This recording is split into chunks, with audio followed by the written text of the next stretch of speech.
ahead. Oh, go ahead. Yep, Go ahead on. You're on. Okay. This is my knickknack shelf. And as you can see, I have quite a few knickknacks. And often people ask me about them. They want to know what they are or why did I keep that and stuff. And every little object up here has quite a story about it. Pretty much. Well, there are a few that I just saw them and bought them, but most of them have more of a story. Like, for instance, this odd plastic cup here that says something CNB 405, and it's got some other little junk in it, but it's a plastic cup that doesn't break if you should drop it or it should fall off of something.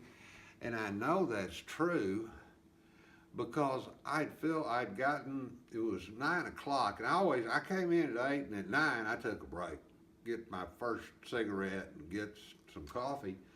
And so I got the cup of coffee and cigarette and stepped outside right at 9 o'clock, and I set it on the ledge of the windowsill outdoors, and was standing there at exactly 9:02 when the Murrah building was blown up. Yeah. And I was close enough that the shock wave from the explosion blew the window, didn't give, but it just looked like it was going to, and it blew that cup off the windowsill, and it hit the ground. And my first thought was, well, damn it, there goes a full cup of coffee, you know, I just brought out here to drink.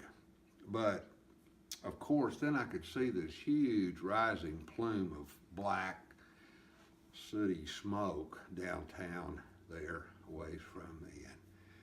And I thought, oh, Jesus, something has gone really. I mean, that's a tremendous explosion.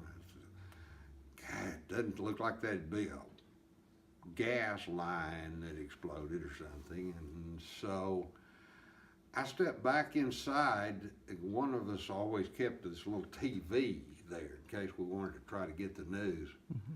And this was before the internet, obviously. So I stepped back inside and said, hey, get out the... And when I did, everybody looked at me and like, what'd you do? What happened out there?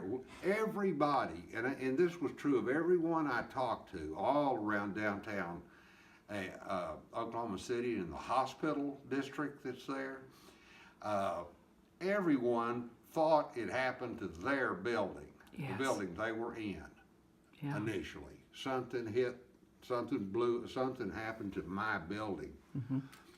But I told them, no, nothing's happened to our building except, you know, the windows. Guys, I thought they were going to break, but they didn't. They just bowed in. But I said, we need to get a TV out because something really big has happened. And of course, it was quite an experience being down there and being under martial law.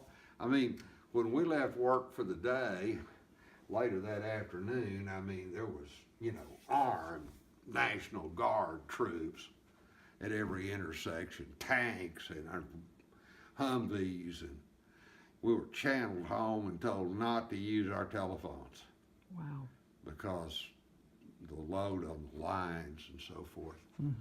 And yeah, what an experience.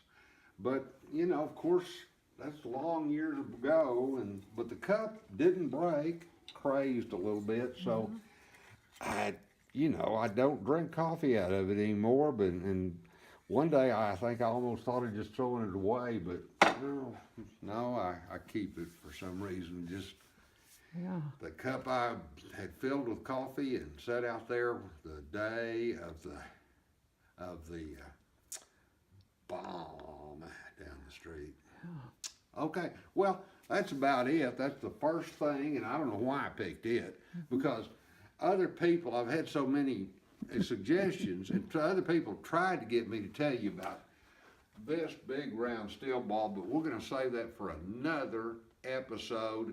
Stay tuned, and you're gonna love finding out about shit in Kent's knickknack shelf. Okay, thank you. Oh, wonder what they'd do if you did it in the mask. I don't know. Nobody, they unbutton their shirt. Does anybody do a mask? I don't know.